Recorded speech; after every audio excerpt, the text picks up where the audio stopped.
This is Gareth Southgate, and this is the Three Lions podcast.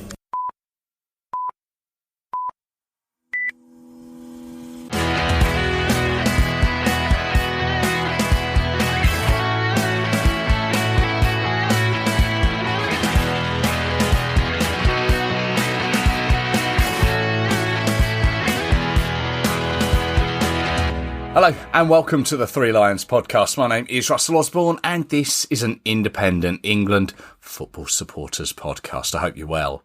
The release of the podcasts of late has been a bit bitty, mainly because I had the preview and the reviews for both the senior men and the women's games.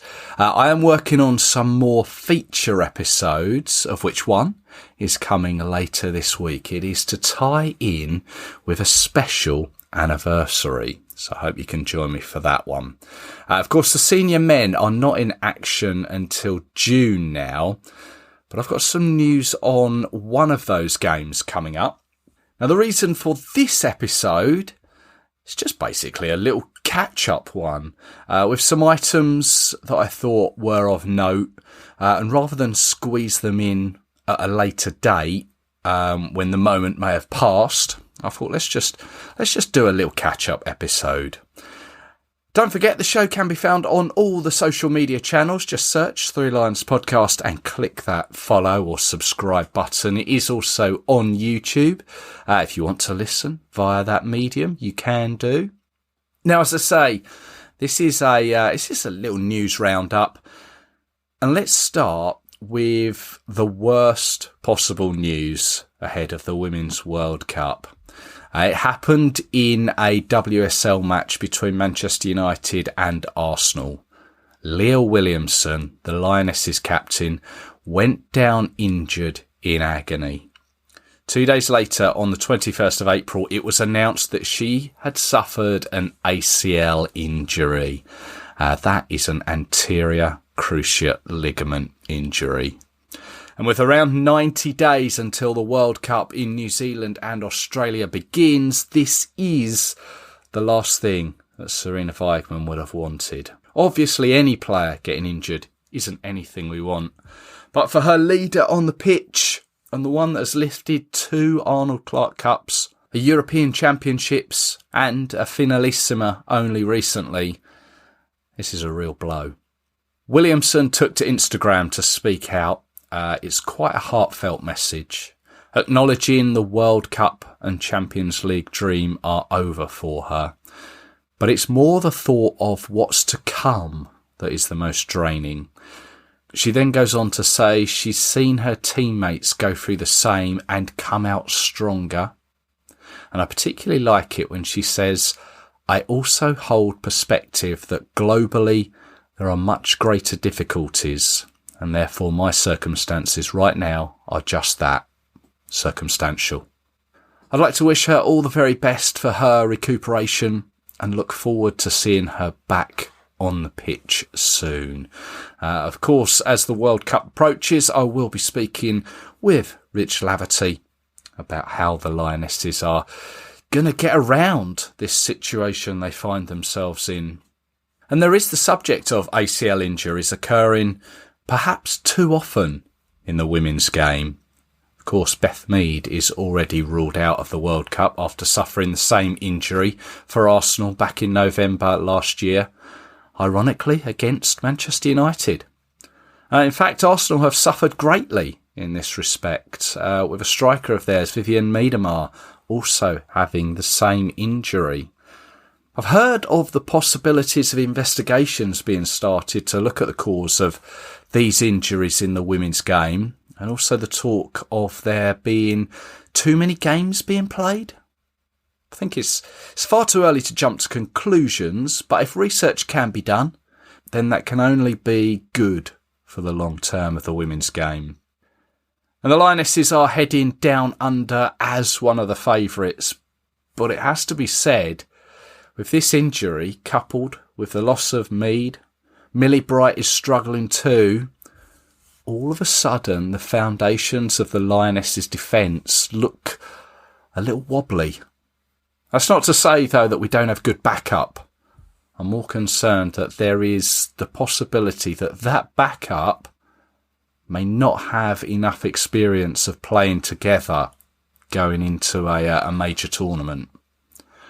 And while she hasn't ever played under Serena Weigmann, and last played for the Lionesses in February 2021 in a game against Northern Ireland, this may just see an open door for Steph Houghton to return. Watch this space. Now, the Under-20s World Cup was drawn on Friday the 21st of April. You may remember that this was a competition we won back in 2017 when our Under-20s beat Venezuela in South Korea, with a team that included the likes of Fikayo Tomori, Dominic Solanke, Carl Walker-Peters, Dominic Calvert-Lewin, those amongst others. Other than that victory, the best we've previously done at the Under-20 World Cup was fourth place in 1981 in Qatar, of all places, and third in 1993 in Australia. And since 2017, the competition has since been won by Ukraine in 2019, when they defeated South Korea in Poland. It's a tournament that is played every 2 years. However, because of COVID, the 2021 edition was cancelled.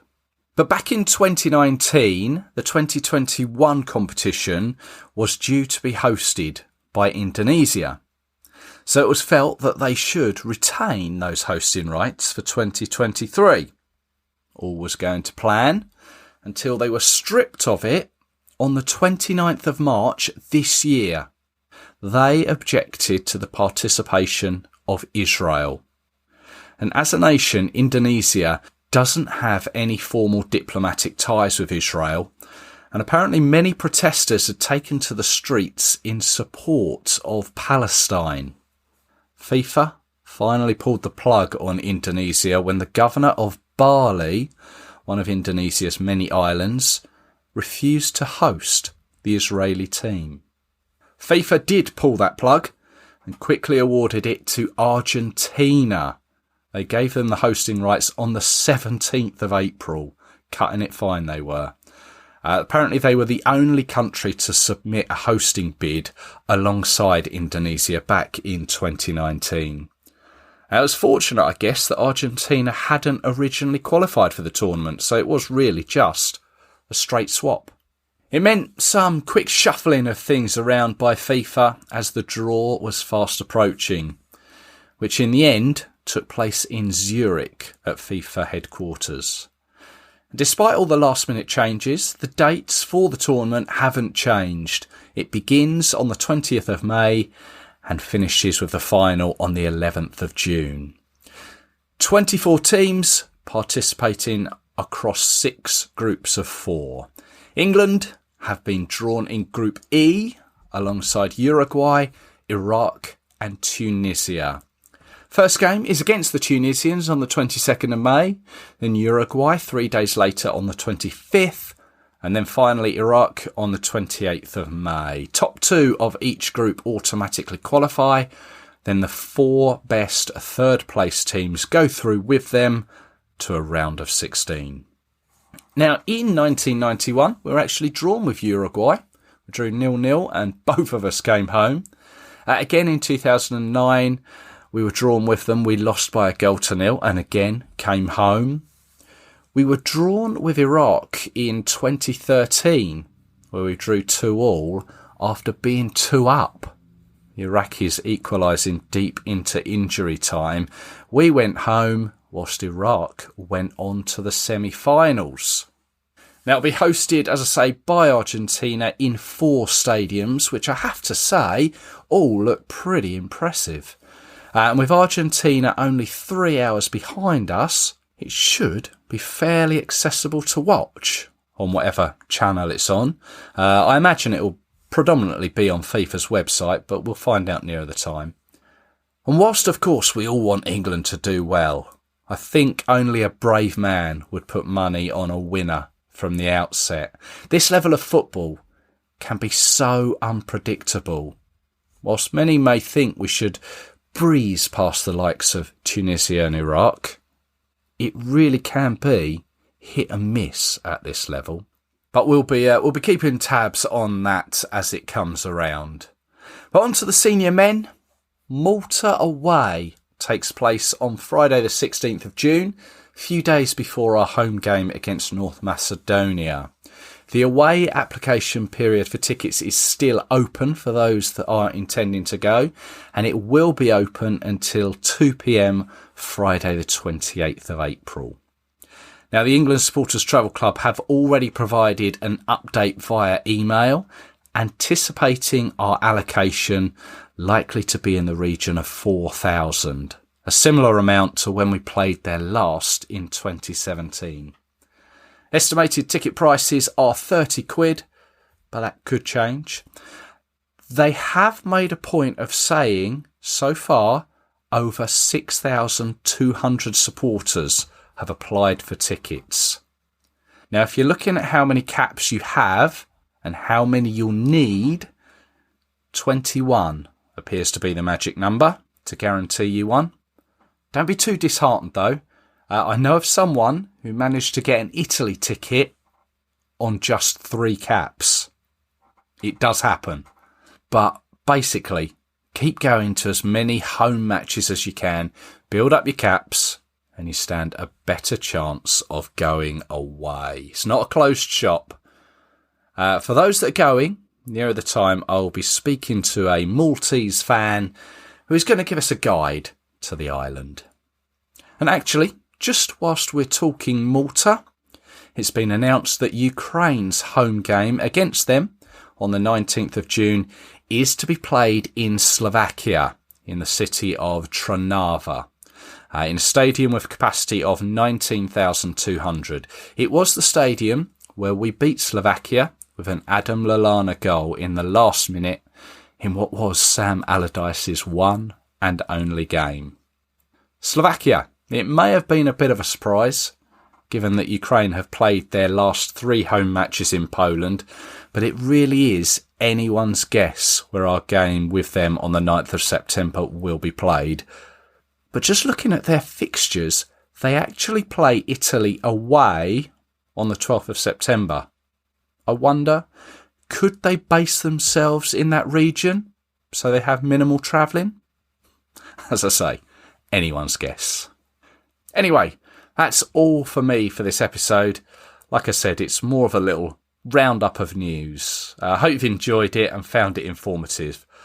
I'll be back with you very soon. As I say, I've got a nice special episode coming your way later this week. I hope you can join me for it. So until then, look after yourselves. Cheers.